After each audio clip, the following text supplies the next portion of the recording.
ओम नमः सिद्धेभ्यः। प्राकृत अनुरागी सभी महानुभावों को मेरा डॉक्टर पुलक गोयल का यथा योग्य अभिवादन, सादर जय जिनेन्द्र।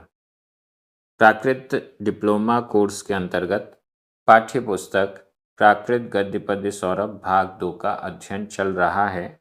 इसका चौथा पाठ आचारांग की 10 गाथाएं पूर्ण हो चुकी हैं। 27 गाथाओं वाले इस पाठ में महावीर भगवान की दीक्षा के उपरांत जो चर्या, विहार, चिंतन आदि रहा है, उसका बहुत अच्छा वर्णन इन गाथाओं में हमें प्राप्त हो रहा है। आज हम 2 गाथाओं का अध्ययन करेंगे, क्रमशः गाथा क्रमांक 11 और 12। ये दोनों गाथाएं बहुत अच्छी हैं, बहुत सरल भी हैं। गाथा क्रमांक 11 मूल आचारांग में 278 नंबर पर है, 279 नंबर पर है और गाथा क्रमांक 12 280 नंबर पर है। ये क्रमशः गाथाएं हैं। चलिए प्रारंभ करते हैं। गाथा क्रमांक 11 उच्चारण। आगंतारे, आगंतारे, आरामागारे, आरामागारे, नगरे, नगरे, वि, एकदा, एकदा, वासो, सुसाणे, सुसाणे, स्वर्णगारे, आधाणा पुराणा, स्वर्णगारे, वा, रुक्षमूले, अधका ख, रुक्षमूले, वि, एकदा, वासो। आगंतारे आरामागारे, आगंतारे आरामागारे, नगरे वि एकदा वासो, नगरे वि एकदा वासो, सुसाणे स्वर्णगारे वा, सुसाणे स्वर्णगारे वा, रुक्षमूले वि एकदा वासो, रुक्षमूले वि एकदा वासो। एकदा वासो, पिछली गाथा में भी यही आया था, एकदा, एक बार, कभी कभी, वासो, वास, निवास करते थे। कहाँ कहाँ निवास करते थे? आगंतारे, आरामागारे, नगरेवी। आगंतारे, आगंतारे अतिथि ग्रहों में, अतिथि ग्रह में, यहाँ सप्तमी विभक्ति का एक वचन है। अतिथि ग्रह में, मुसाफिर खाने में, अतिथि ग्रह में। आरामागारे, यहाँ संधि विच्छेद कर लें, आराम, माँ में छोटा आ, आगारे, बड़ा आ, आराम, आगारे, छोटा बड़ा आ मिलकर बड़ा आ हो गया, आराम। आराम का मतलब है बगीचा। बगीचे में बने हुए जो आगार हैं, घर हैं या ऐसे कुछ स्थान हैं, फार्म हाउस हैं, बगीचे में निर्मित स्थान में। नगरे, नगर में भी, नगर में भी, मुसाफिर खानों में, अतिथि गृह में, बगीचे में बने हुए स्थान में या नगर में भी एकदा कभी वासो, निवास, रहना करते थे, रुक जाते थे। जहाँ जगह मिलती थी वहाँ रुक जाते थे, जहाँ ठीक लगता था वहाँ रुक जाते थे। सुसाणे, शुशान में, शमशान में, शमशान में भी रुक जाते थे। शमशान, जहाँ डेड बॉडीज, मृत शरीर को जलाया जाता है, ऐसे सुसाणे शमशान में, स्मशान में एकदा वासो, कभी कभी वास करते थे। स्वर्णगारे, शून्यागार में, शून्य मकानों में, शून्य ग्रहों में, यहाँ पर भी संधि विच्छेद करेंगे, स्वर्ण आगारे। वैसे तो स्वर्णागारे हो सकता था, लेकिन यहाँ पर लोप हो गया है एक दृष्टि से, तो स्वर्णगारे, शून्य आगार में, शून्य ग्रह में, खाली घरों में, खाली घर में। वा, अथवा रुक्ष मूले, रुक्ष वृक्ष, वृक्ष के मूल में। कुछ ऐसे वृक्ष होते हैं बड़े बड़े विशाल वृक्ष जिनके मूल में नीचे वाले भाग में रुकने ठहरने के लिए कोटर टाइप की होती है, कुछ जगह होती है जिसके नीचे बैठा जा सकता है, वो कहलाएगा रुक्ख मूले।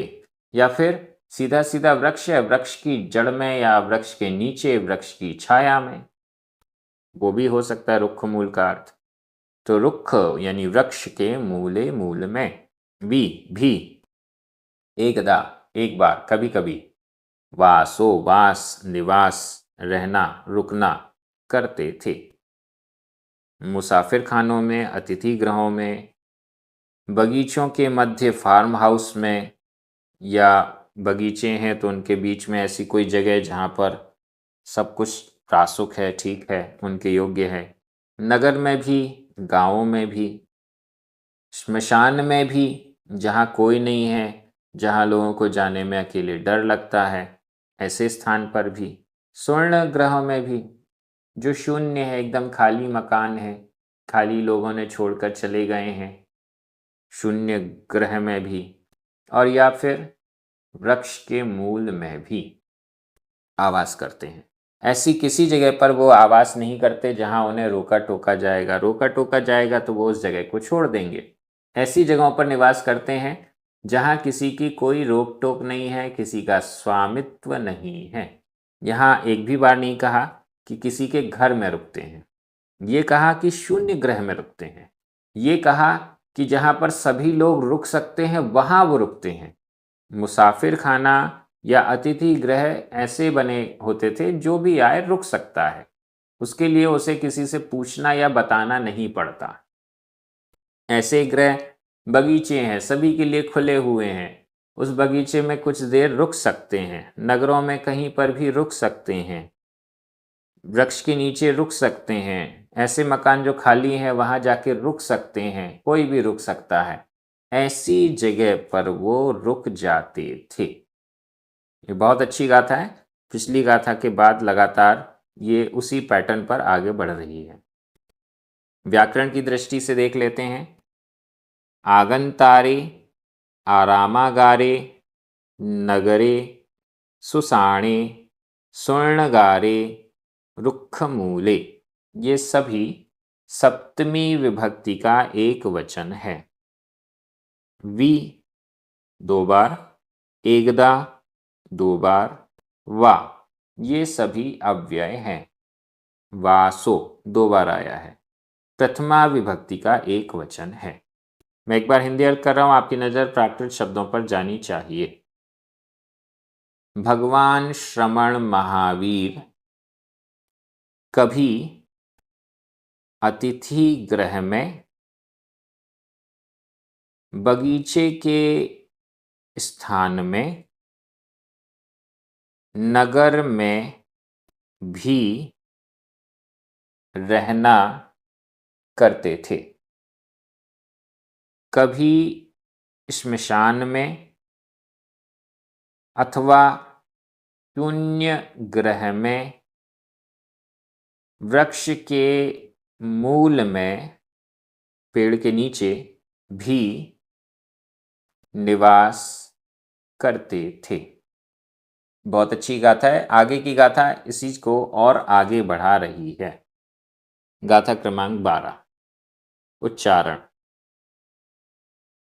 एतेहिम, एतेहिम, मुनि, मुनि, शयणेहिम, शयणेहिम, समणे, समणे, आसि, आसि, पतेलस, पतेलस, वासे, वासे, राइंदिवम, राइंदिवम, पी, पी, जयमाणे, जयमाणे, अपमत्ते, अपमत्ते, समाहिते, समाहिते, झाती, झाती।